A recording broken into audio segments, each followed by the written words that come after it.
Welcome to Ask Sheila. The question for today is, what do I do about screen time? Wow, that's a tough one.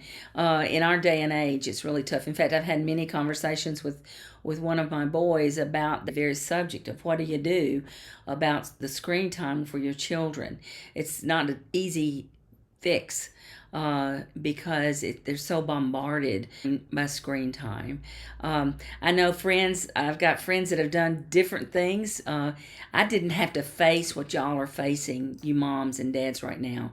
I only had to decide, whether when they could use their Nintendo and how much TV they could watch. We didn't have cable, but they could watch movies, and how much of that did I allow? One of the solutions we came up with that you had to read for screen time. If you wanted to watch TV or watch a movie, you had to read a certain amount of time in order to get that privilege. And that kind of worked for us. It helped a little bit in knowing how much and how little they could have their screens. But today there are so many different avenues of screen. It's the television, it's internet, it's YouTube, it's their computers, it's their laptops, it's their telephones and iPads, on and on it goes. There's so many avenues that you've got to, for one thing, you've got to, as a parent, you have to monitor what they watch. And that's very difficult to do. I hear there are different ways that you can set up things on your phone. And I know one family that at a certain time of night, all the internet services are cut off and nobody can be on the internet after 9 o'clock, or their phones shut down or at that time or whatever, so that they're not tempted to do that during the night. That would be monitoring what they're allowed to watch. Is another thing. Age appropriateness as well. I talked to a mom just this week that said she has older children, and she has really young children as well.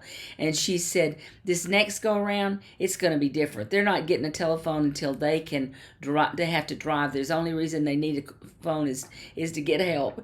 We're going to do it differently the second time around with these younger children. And so some of it's learned by hit and miss and figuring out what to do. I know one family in particular that if people come over to the house for fellowship or whatever, they know there's a phone box, and you drop your cell phone in that box when you enter the house, and it's not allowed to get it until you start to leave, because their friends are going to bring in telephones as well.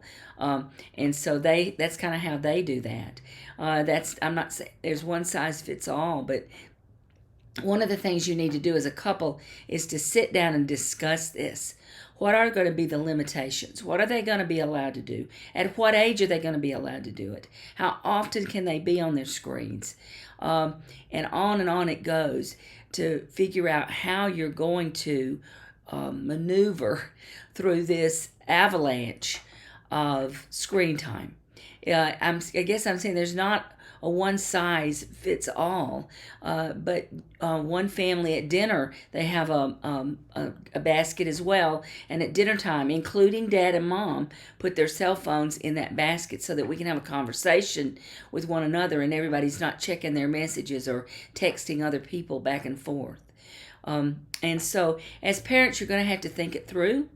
You're going to have to come to a conclusion together. You're going to have to get some rules and regulations of how you're going to handle screen time and what you will allow them to watch.